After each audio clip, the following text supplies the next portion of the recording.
journal is gone. What would they want with my journal?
July 1839. I received a letter today from the Algerian governor's office disclosing the fate of Herbert's expedition.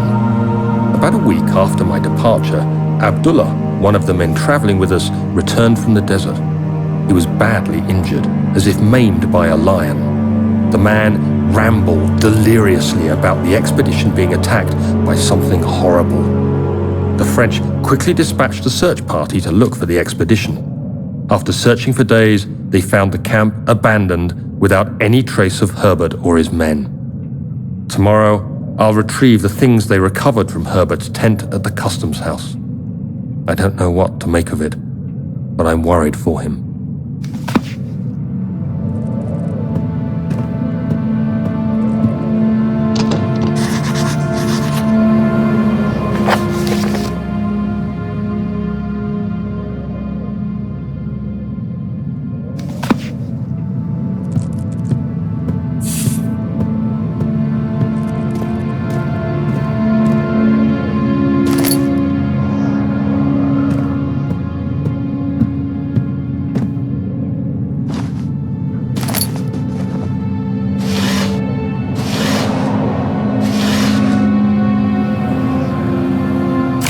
July 1839. Today I picked up Herbert's things at the customs house. I dug through the trove of documents he had carried and found a log detailing the expedition. The nature of this text ranged from quick notes to colorful accounts of transpired events. I skimmed the pages, trying to figure out what might have happened. May 17th, the day I was trapped inside the orb chamber, Herbert dryly states, "Recovered Daniel after 1 hour of entrapment." This confused me greatly. I was suffocating within minutes. How could I have lasted an hour? I continued reading the peculiar text. Herbert states his facts without judgment or passion, but suddenly I could read frustration into his text. He pushed his men to investigate the underground tomb, an effort which seems to have strained the minds of his men. Madness spread through the ranks, and Herbert had to take some extreme measures to continue. He finally visits the chamber himself, where he retrieves the orb to the surface. His account confuses me greatly. If he has the orb, what are those pieces in my drawing room?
4th of July, 1839. It's done. The orb is assembled. I was awakened by an exhausting nightmare. Shaking and sweating, I retired to the drawing room with a cup of tea. The relic pieces lay spread across the table as I'd left them, but somehow I knew how it was supposed to be. I fetched the tar, which I had prepared to fix the pieces together, and without fault I joined them, producing the orb I remembered so clearly. The tar proved unnecessary. It was pushed out from the joining pieces as they merged on their own, with no adhesive. The ancient stone relic now rests on my table. Its immaculate surface and perfect shape could have been molded by a factory. This is all too strange.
Thank God, there it is. I guess it is a good place to hide it then.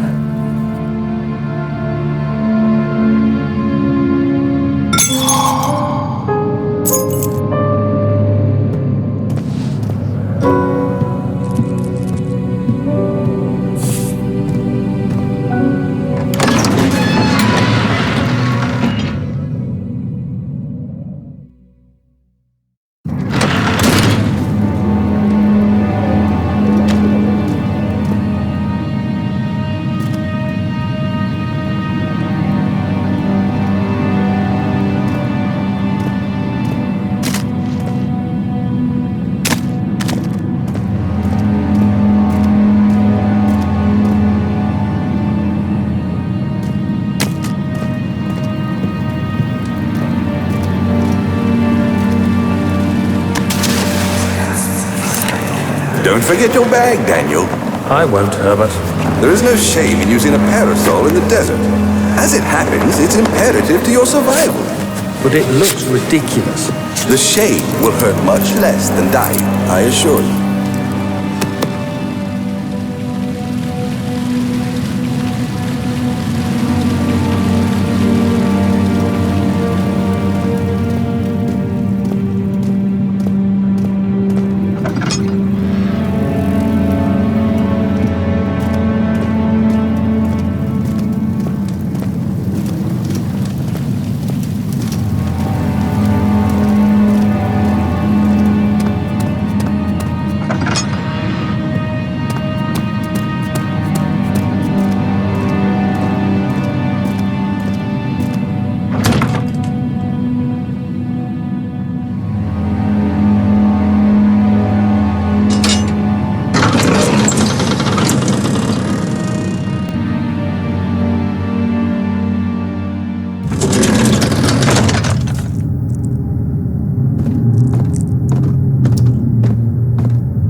July 1839. Today I went to the university looking for answers. I was able to sneak into Herbert's office and pick up an address book along with some relevant textbooks. Professor Taylor at the Faculty of History was very helpful, and I managed to approach the subject of the orbs.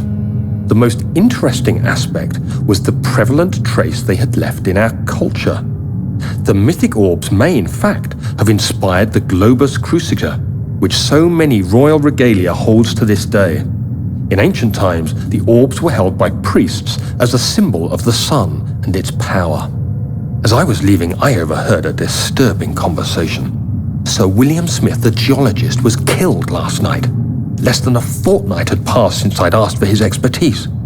I know it's silly, but I can't help feeling responsible somehow.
July 1839. I've read every book I can find on the subject. While rich in legend and hearsay, my knowledge is lack for the insight I crave. I've sent letters to many in Herbert's address book and received answers of varying importance. Today, I got one which differed greatly from the others. From a baron in Prussia. He said nothing about the quaint stories of priests in underground temples. He didn't even mention them. He simply wrote, "I know. I can protect you. Come to Brennenburg Castle. Signed, Alexander." What am I to make of this? Protect me from what? Is someone after me? I looked up Brennenburg and traced it to the Prussian woods near the Baltic Sea. While being the least informative letter I've received, it causes me greatest distress and interest. As I write, my thoughts are drawn to my nightmares in which a most disturbing sound calls to me. A sound defying description. A voice from the void. The last few weeks have been awful, with so many sleepless nights dreading a repeat of those horrid dreams. Tomorrow, I shall visit my physician, Dr. Tate, in hope that he can provide me with sedatives to help me sleep.